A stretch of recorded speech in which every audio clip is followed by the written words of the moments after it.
sebuah cerita horor dari akun Twitter Rian Ferdianto @rianfrdnt berjudul asli Tahun Baru Penuh Petaka akan Mimin bawakan buat kalian. Cerita yang berdasarkan kisah nyata yang didapat penulis cerita dari seorang sahabat tentang pengalaman sebuah perjalanan di tahun baru 2022. Nama dan tempat disamarkan sesuai permintaan narasumber. Penasaran bagaimana ceritanya? Selamat menyimak dan salam horor.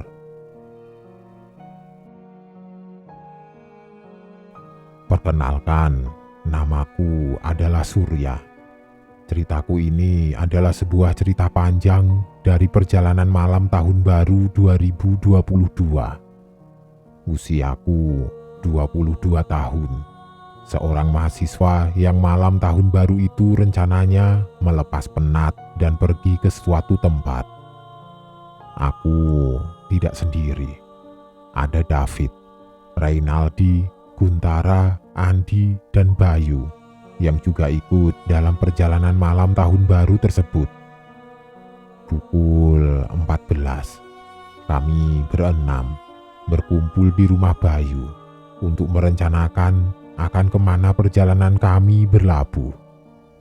Setelah sepakat untuk berangkat ke sebuah tempat di kota C, kami pun akhirnya memulai perjalanan pada pukul 14:45. Tidak ada yang aneh. Kami sangat menikmati perjalanannya. Bayu dan David justru malah saling tertawa di atas motor yang mereka tunggangi. Perjalanan tersebut bisa dibilang sebagai pelepas penat seorang mahasiswa yang sudah lupa bagaimana caranya bersenang-senang. Di tengah-tengah perjalanan, azan asar pun berkumandang. Kami menepikan motor kami di sebuah warung pinggir jalan untuk sejenak beristirahat. "Masih jauh tidak?"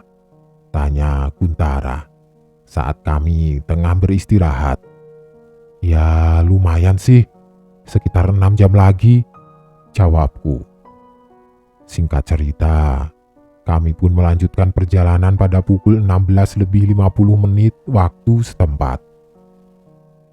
Dalam perjalanan, senja sudah menampilkan panorama keindahannya.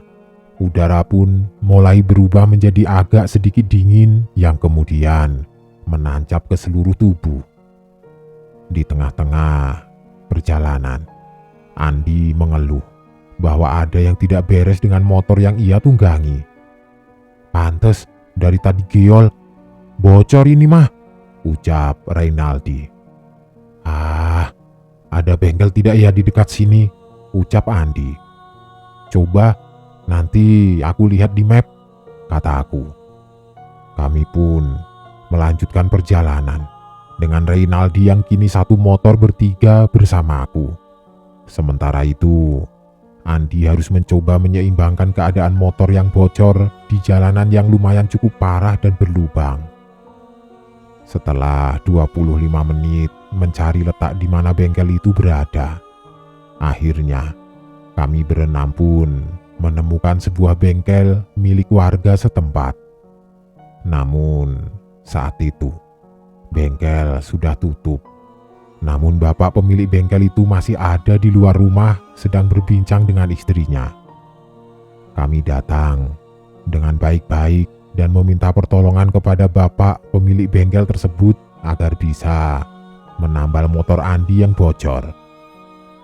"Memang dari mana kalian ini?" tanya bapak tersebut. "Anu pak, dari kota," jawab Andi.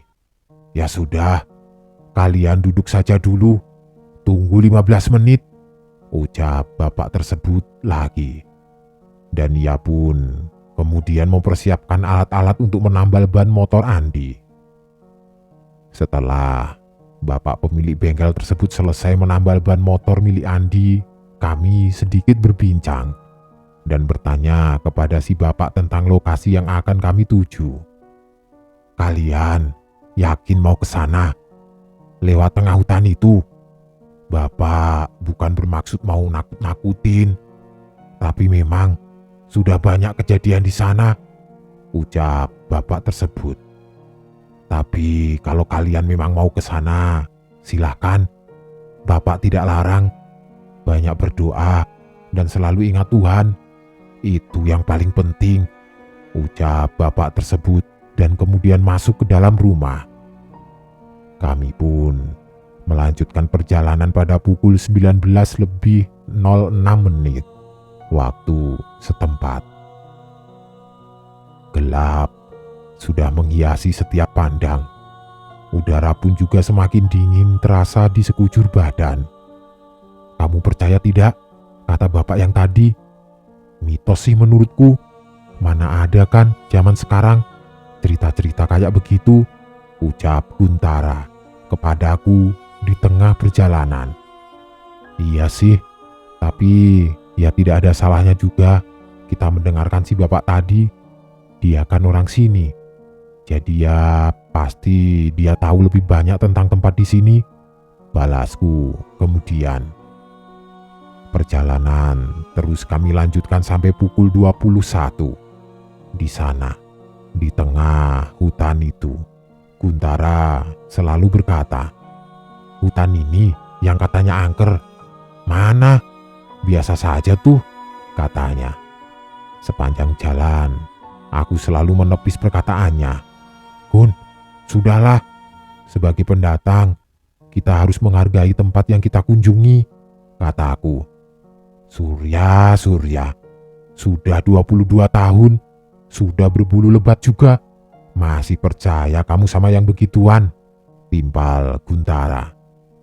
Hingga kemudian, di tengah-tengah hutan tersebut motor yang aku kendarai dengan Guntara tiba-tiba mati. "Lah, kenapa ini motor?" ucap Guntara. Tunggu, motornya trouble nih," teriakku kepada semua temanku yang berada di depan. "Kenapa, Sur?" tanya Reynaldi. "Tidak tahu ini, tiba-tiba mesinnya mati," balasku. "Kamu sudah servis belum motornya?" ucap David.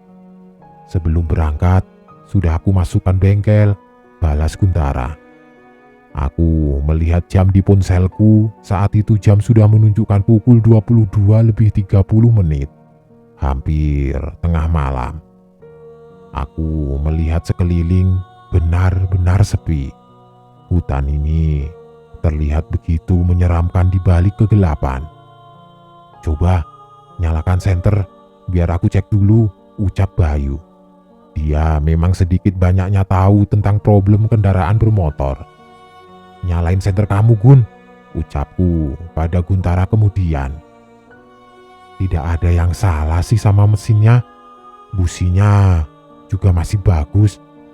"Coba senterin ke tangki bensin," ucap Bayu. "Tuh, bensinnya habis," ucap Bayu kemudian. "Kok aneh sih?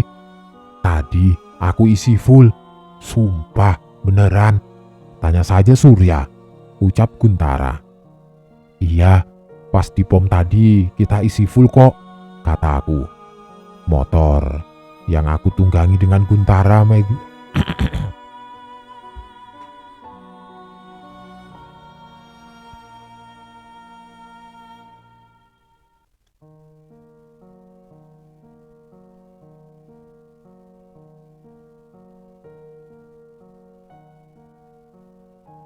Motor yang aku tunggangi dengan Guntara, bensinnya benar-benar kosong, tidak tersisa.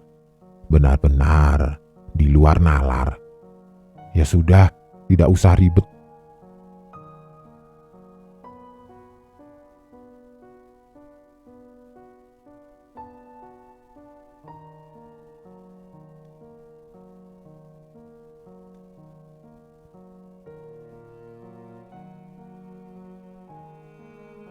Motor yang aku tunggangi dengan Guntara, bensinnya benar-benar kosong, tidak tersisa. Benar-benar di luar nalar. "Ya sudah, tidak usah ribet.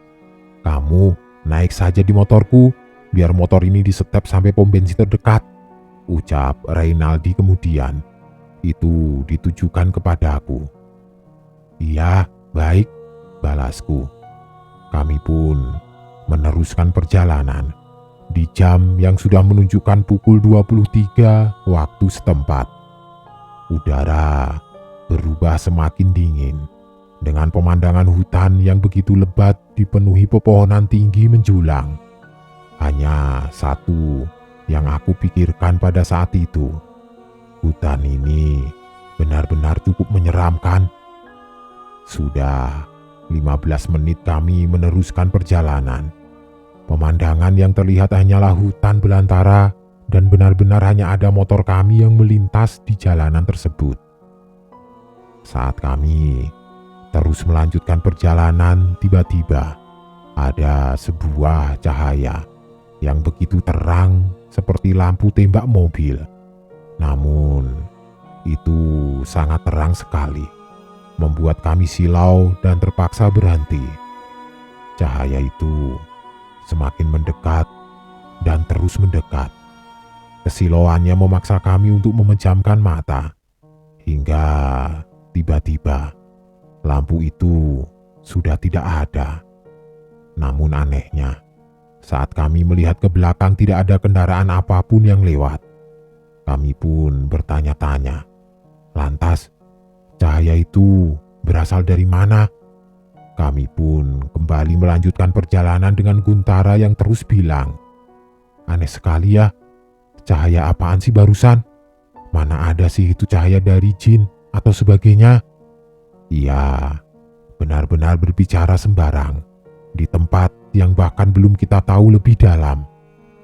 Hingga kemudian, saat kami terus melanjutkan perjalanan, kami hanya semakin masuk ke dalam hutan. Jalannya pun semakin menyempit dan hanya bisa dilalui satu sepeda motor saja. Di kejauhan, kami melihat sebuah cahaya yang terpancar dari rumah-rumah warga. "Selamat," pikirku. Saat itu, aku benar-benar sudah pasrah. Karena waktu terus berlalu dan kami hanya berjalan di areal hutan. Di sana, kami menepikan motor di salah satu rumah warga. "Permisi," ucap Andi.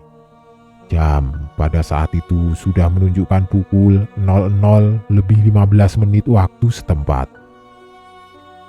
Tidak ada jawaban, hanya sunyi yang kami rasakan. Kami pun duduk-duduk santai. Kami pikir jika kami melanjutkan perjalanan itu pun akan percuma. Tidak ada pom bensin yang buka tengah malam begini dan di tengah hutan pula. Tujuan kami pada kami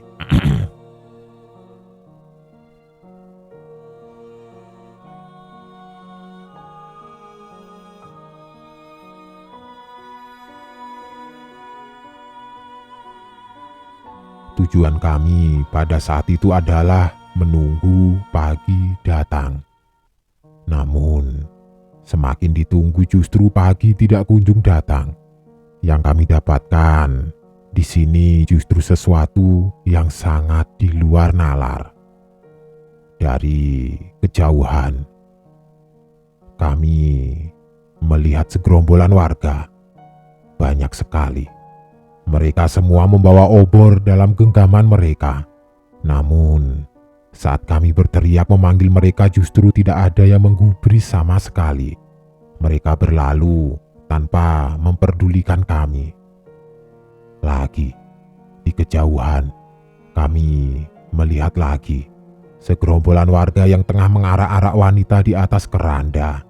Wanita itu menjerit minta tolong. Namun lagi-lagi saat kami berteriak memanggil mereka, tidak ada sama sekali yang mempedulikan kami.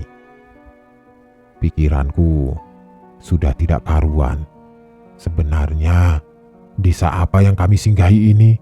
Tiba-tiba, dari balik kegelapan, datang seorang kakek berjalan tergopoh-gopoh menghampiri kami. "Kalian "Pulanglah, ikuti kakek, cepat," katanya dengan nada yang sedikit ditekan. Kami berenam pun mengikuti sang kakek dengan menuntun kendaraan kami. Hingga di depan sana, terlihat cahaya yang sangat silau seperti saat pertama kami lihat, yang kami kira berasal dari lampu kendaraan. Hingga kemudian, cahaya itu pun hilang. Kami melihat ke sekitar dan kami masih berada di dalam hutan ini. Namun tidak nampak rumah warga dalam pandangan. Dan saat itu, keadaan sudah cerah dari gelap gulita yang 1 detik yang lalu kami rasakan. Kakek itu pun hilang, entah kemana. Dan yang paling aneh adalah motor yang tadi kehabisan bensin bisa hidup kembali dan bensin yang berada dalam tangkinya justru full. Kami pun melanjutkan perjalanan hingga akhirnya dapat keluar dari hutan terkutuk tersebut.